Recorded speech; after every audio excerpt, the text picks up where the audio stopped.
My name is Rose Crawford, was Quinn from Carrigney, and my childhood days were very happy because I grew up beside a river and there was the mill, and we had lots of room and space and played down along the river, jumping the stones and picking up the wee stickle fish, bag fish. I had one sister and two brothers, and as my father was a lover of horses, we had ponies to ride, which was brilliant. And then there was the farm horses as well. So going to school now was a big job. It was I was only 4 when I first started school, and I was taken up through clay fields, climbing ditches, over muck and dirt, and till we landed to school. And you had to change your shoes when you got there because they weren't very clean by the time you got. And did you enjoy those days? oh, they were brilliant, yeah. Where you stopped with your friends, played ball against their house and such likes in the games. And they were very simple games. They were only skipping and riding a bicycle and, as I say, playing ball and whatever. And there was no fancy swings. We just swung on the branches of the trees. So that was happy days. And what were your family doing at this stage? What did they work at? They had the mill and there was the farm. We had about 30 to 40 acres of a farm. And they grew potatoes and corn and wheat, turnips. And there was always a drill or two in the turnip field left for cabbage and beetroot and carrots and parsnips for the house that we used. You weren't running to the shop, for there was no supermarkets. So you helped out with the harvesting? Yeah. And you were always there to tie the corn, and you had to help, and you planted the potatoes. And there was a big bag apron thing around you with potatoes. There was no fancy machinery. And back-breaking job. And then it came to the winter, you had to gather the potatoes again and they put them into a pit. They weren't brought into a house, it was baskets, and you tipped them up, and then they had to be covered with rushes and old hay or straw, and the soil put over the top. And how many of family had your siblings? At that stage, brothers and sisters? One sister and two brothers. Now my sister, who stayed on in Ballycastle, she didn't work on the farm. She was her head in the books. So who went to Ballycastle? Was it for school? School, yeah. It was a secondary school or grammar school or whatever. And it was 110 miles from our house to Ballycastle. It was a long run. You only got home every Easter and Halloween in the summer, Christmas. Was that difficult then? That was hard. It was always hard going back, leaving home to go back. But anyhow, I was fortunate enough to be asked to stay at home. So you stayed at home then? I stayed at home. About 18? I was only 15. 15, okay. And I always wanted a shop, so I wasn't really interested in schools and books, whatever. So how did you start then? Did you get involved? Your father had the mill and the agriculture. How did you get involved? Well, my mother always kept the books, as they said, that is the pay packets and whatever, would had to be made up on a Friday evening. And I had been sent to the town to get the money out of the bank to make up the pay, which was pretty good in those days for the men because they were getting, what, £5 something a week. And the stamp was 1 and 6pence or something. It was taken out, and you just made them up too in wee bits of newspaper tied with a bit of wool. And they were brought up and they were paid on a Saturday morning. So I did the bookwork then when I left school. I took over then that from Mummy. And I always helped too in the fields to gather lift the flax and gather the potatoes, and because I loved outdoors. Well, the flax was started with my great-grandfather, and it was a wooden structure mill at that stage. And the lights inside, because I worked day and night then, and the lights inside were only candles inside glass things. So then the mill got burned, and my grandfather built the mill then with blocks or stone. And later on, my father took over from him, and 1941, instead of the water wheel turning the hands for the men in the mill, it was an engine, Blackstone engine, which was his pride and joy. It was a big thing. But the mill wheel was still used for two men who targed the rough toe. Bits that wouldn't be used. There was another wee house built, and there was two hands put in there for the men to targe. And when did it come to completion? In 1954-55. So what brought that about? Well, there was no demand on linen, and the flax then was kind of a thing of the past. It was too expensive, and that was just modern day living then. The pulling the flax was a very tough job. You needed good arms and men to do, and there was 5 or 6 men always employed to pull flax. And then when it was pulled, it was brought to the dam in beats. By that time it was tied in beats, and it was brought to the dam, and it was left in the dam then for 9 days, I think it was. Is it covered with water? Covered with water, and stones put on the top to keep the flax when it would it would float after it would bend, so the stones always put on.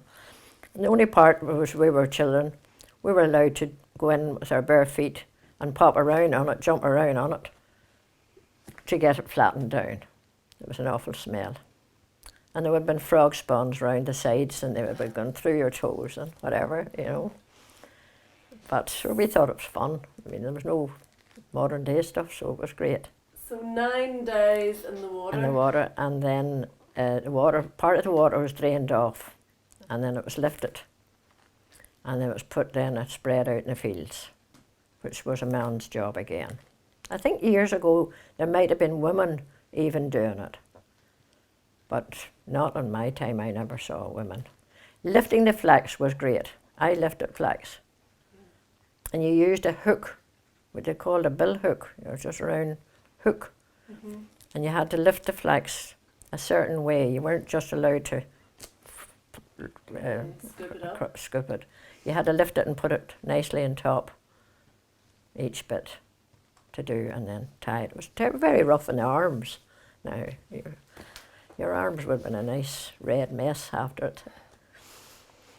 And then it was left to dry in the field for 3 or 4 days. Usually we had good summers then.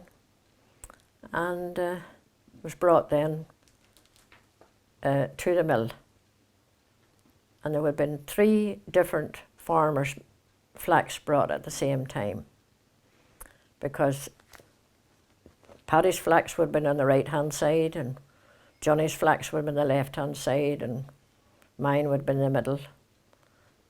And then the men knew, when they were scutching, to take it from Johnny's side and keep that. And it didn't leave them without work, because once Johnny's side was finished, it was filled up with Mick's side. And the next side was used, and that's the way it was kept. And they came from Rostrevor. Flax was from Rostrevor, and years ago it came from Dundrum and as far as Newry. And there were a lot of mills around here, like there were 4 or 5 mills all within the area. And would that have been every, when did the season start and finish? How long would they be occupied for? Oh, they've been occupied all winter, doing with the scotching of the flax. It would have been put in the summertime. They were sowing the flax. There was two sorts of flax I remember. Was one called Crown and the other was called Prince. Because my land might have been different sort of ground to your land, so you couldn't put in Prince and I could use Prince, you know, so it had to be by the land. And so when you bought it in dried and it was in the different batches of farmers, yes, what happened then? What was the next process? and then it was scotched. Each Can you man explain? each man had a kind of a box to stand in, and there was hands, as they called them, that flailed the show off the flax. But before that, the flax was taken in, put through crimpers, which came out and broke the show made it nice and soft for the men to work.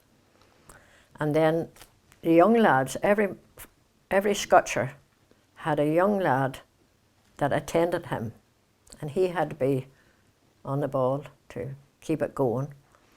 He was in the streaking house, as they called it, opposite the mill building. It was taken there and they twisted it in handfuls, twisted it and brought it in and left it in front of the man who was working it. And then he put it into the hands and it flailed off. They were flying around like, as somebody said, an aeroplane propeller, and it was dangerous work. Only one man in all the lifetime lost his wee finger. But apart from that, they were all, no, there was never any. And they all lived, believe it or not, in spite of the dust, which would have been before the engine went in. They all lived to their 90s. So it was dangerous, but nobody was... But nobody, no, like, you know. Were you looking for the inside of the And you were flax looking or for the outside. The show is on the inside and the flax is on the outside of that stem. So what did you do with the show then? And then the shows, a lot of the local farmers and houses all burned them in the winter time, saved them buying coals. There would have been carts left at the mill in the morning time, and then they would have been filled up with the shows. There was a man there that did that job as well. And Paddy Burns was a great man for that job. And they filled up all those carts with shows, and people took them home and burned them in the fire. And the fire was still been lit in the mornings in the houses because they were all open fires. There was no fancy cookers and different things. So the flax then, what happened next? And then the flax was scotched, as they said, and it was all folded and put out, and then it was weighed and a mark put on it with keel, I think. And then it was brought down to a house that was at, especially for it, beside the home house. Because there was a field between the house and the mill. So the men would have walked down the field and put it in this store. And it was split level store so that the lorry could come along and it would be easy to load on. And then my great grandfather's time and my grandfather's time, it was taken to Kilkeel, Greencastle Street. And it had been, all the carts had been lined up there with the flax. But in my time, my father's time, it was the lorry took it to Newry. And it was graded there. It had been 1, 2, 3 grade. And of course we always got top grade, being Quinn's mill. But Daddy was very particular about things, you know. And who then would have bought it in Newry? Would it have gone to Belfast? It would have different spinning mills or whatever. I think some went to Bestbrook, stayed in Bestbrook. And because we used to go up and visit people in Yules who worked in the mill there. And Belfast, I would say most of it went to. I don't really know. How many men would have been involved in that process, and were there any ladies? Not in my time. There were no ladies, like. But in my grandfather's time, like, my aunts and 2 or 3 of my aunts worked in the mill, and that was way back in 1916. They worked in the mill, but quite a few women would have worked in the mill then. Wouldn't have been in scotching now. Yeah. It would have been in the streaking thing or carrying back and forward, you know, wouldn't have been. But in my time, my father wouldn't have let you near the mill when it was working. You had to stay away because it was so dangerous. And couldn't have children running about. So had you the same workforce? Did the same men come back every year? Yes, the same men. And the young lads, as soon as they left school, as they would have left school then at 14, they always came looking for a job in the mill. My father used to say, is it a job or work you're looking for? Because if it's a job, you'll get one. You'll not get one here, but if it's work, you'll start in the morning. So they wanted workers only. When the mill closed then, was that a big... Oh, it was a sad day, yeah. But it was just costing money to keep it on, so it was no, you know. Yeah. Because at that time, getting £5 a week home was a lot of money. Like, nobody was earning more than £2 a week. But they earned their money according to what stones and flax that they scotched. The quantity? The quantity. It wasn't just doing a week's work. Because at that time, maybe men would have worked for £1 a week in other places. But the mill was always there. Must have been a big disappointment and worry for all of the workers. Big bodyguard. So the typical day then, did it start early and late? What did you do? Well, it didn't start, I suppose, before 9 o'clock, you know. And they just came at their own time because it was up to them what work they did for the day. I mean, if they didn't come into dinner time, well, they'd only half a day. So they didn't do as much. And was there much crack or any pranks? Well, they sang. It was the engine going and these hands going. It was deafening, really, you know. But the men in each cubicle sang different songs. One couldn't hear the other. And that went on all the time. And they stopped at 12 o'clock for their lunch. My father would have had his dinner at 11 o'clock in the morning. And the men would have come in at 12. And we had a wee dog, Bruno, and when my mother saw Bruno coming down the road, she knew the kettles had to be boiled because that was the man coming. He led the way. And the first one down was Jimmy Hanna, and he brought up for the ones who was charging the tow. And then the others came down, and there was Mommy would have had, there was a crook on the fireplace.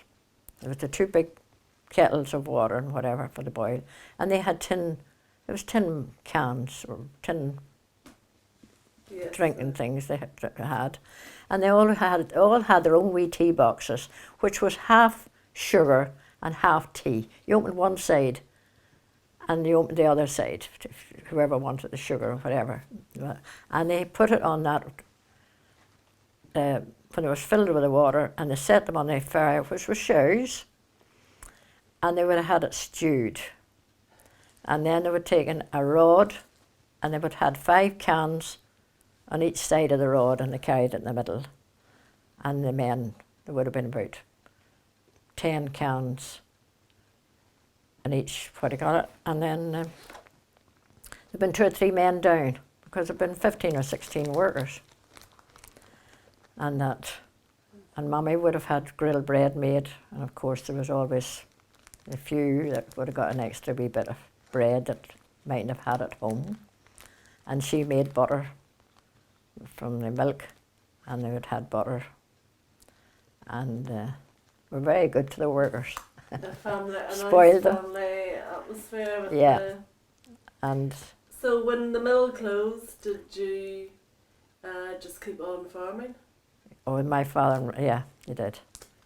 And what do you call it? So then I was just at the house with Mummy. Mummy worked very hard at the time, you know. It was hard work Yes, for women, because yeah. she had the 4 children to look after, and the mill, and she did a lot of sewing, as she was a dressmaker, and would have made the school bags for us and all the She kept shopping the bags. Yeah. Shopping bags. She got this waste linen material that was in Rostraver in the dye works, and she would have gone up there and got some to do this. So she made for all the children at school, all our neighbours, you name But it. it might not have been your linen, it was just... Oh, it just, well, you couldn't afford. And she would have made the overalls even for my father from this material. It was very hard material. And she did that, as I say, and then by that time. And when the potatoes were been gathered, all the men came in, all the workers, potato gatherers, all came into the house for their dinner. You know, and only if the field was far away from the house, it was all carried out to them then in cans, and it was all baked bread, their own homemade. You wouldn't eat anything else. Well looked after, but very timing, very time Very, consuming. a lot of work, like, to get things ready and do and see. Then she appreciated your help. as well. She, that's how then I was kept at home. And of course I was delighted, like, needless to say. So, of all of those times, what did you enjoy the most?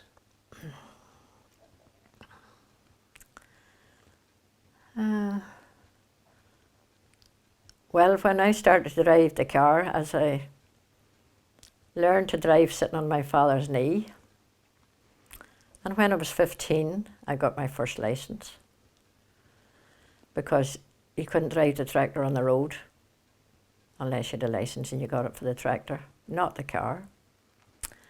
And then I couldn't wait till I was 17 to get the licence for the car. That was a big bonus because it was 5 miles to ride into Kilkeel and back home again for anything. So that was a big. There can't be too many girls of that age who were driving There was a car. no women driving the car when I started. Back then, there were hardly any cars. There were only 3 cars going up that Carrigney Road. My father's and a friend, Charlie Cunningham, and John Phillips were the only 3 cars. So when I started to drive, it was, and if there was fellas or anything on the road, they'd been playing skittles, sitting at their home gates and whatever. It was a great thing then on the road. They would throw the skittle under the car. It was a passing night too. It was. It must have been, you were very fortunate then, just maybe to have the bit of extra cash to be able to have that type of- Like, there was the farm and the mill, I suppose, and it was a big thing. Must have been. And not too many girls went to Ballycastle to board. No, indeed. And my sister was there for 6 years, like, too. And we had ponies to ride. I don't like to say this because of this, but there was a fella came up from Kilkeel to teach us to ride. My father was the president of the agriculture show in Kilkeel, which was on every year. He was the president of it. And he had us riding in the shows.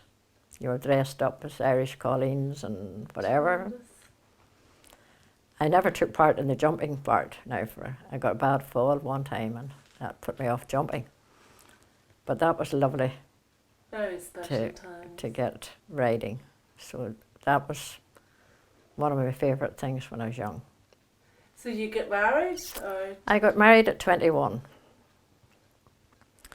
And I married a man from Ballymoney, County Antrim. And he came to teach here in Mourne and reared a family, and I started my shop that I'd always wanted to start. Was that in Kilkeel? So it was down here at the bottom of the road, Maharay. And I had the shop for 34 years. And I finally closed. I thought I had enough. And because I had grandchildren at this stage, and I had one wee special needs one, so I said, right, it's either help out with the special needs one or the shop, so the shop will have to go. So I closed the shop. And my neighbours were And what did you sell in the shop? bits and pieces of everything, a grocery shop and electrical stuff, and I had it. And if I didn't have it in the shop and I had it bought a spool of thread in the house and you wanted that spool of thread, well, you went in.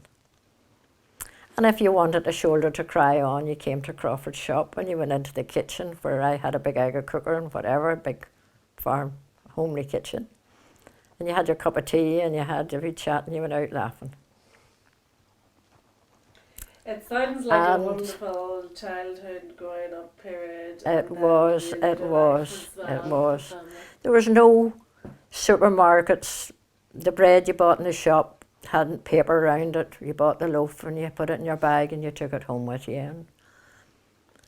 And my son asked me the other day, because there's a long lane down to our house at home in Carrigney. And my son was up looking at it, which is not occupied now. Unfortunately, they're supposed to be doing it up, but I don't know. And took my little granddaughter down to see where Granny was born and reared, because I was born in a house in Carrigney. And he said, did you have to take the bin up that long lane?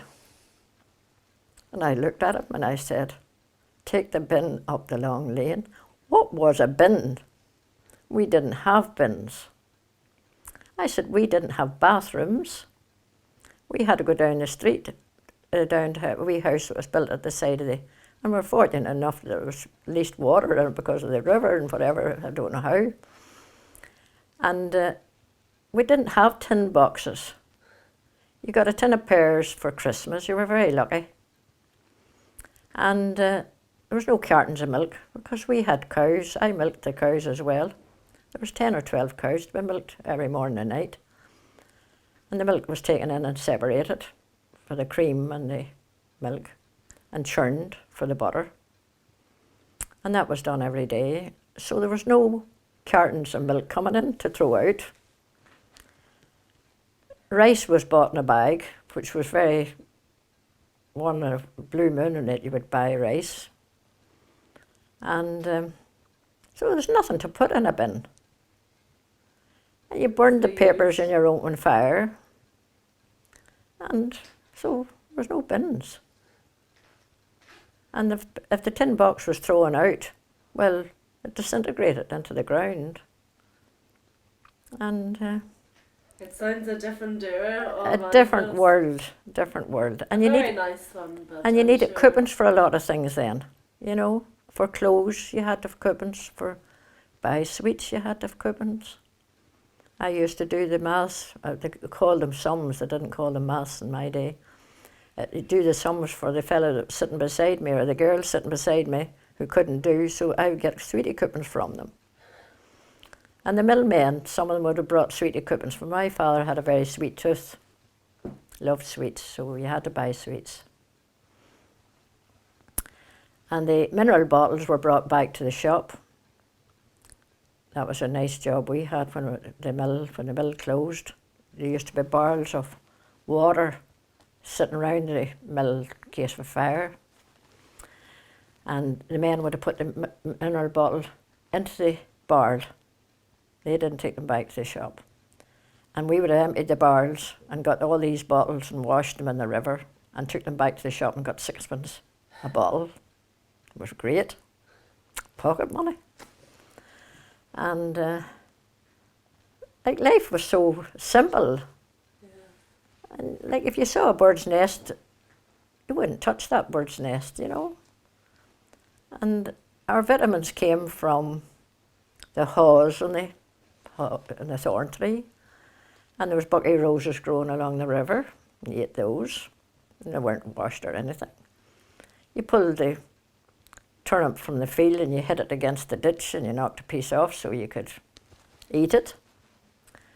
And there was wee leaves, sulix leaves we call them. I don't know what they were, but they were lovely to eat. Lovely taste from them when you would eat those. And I just don't know, like, if the children eat those now,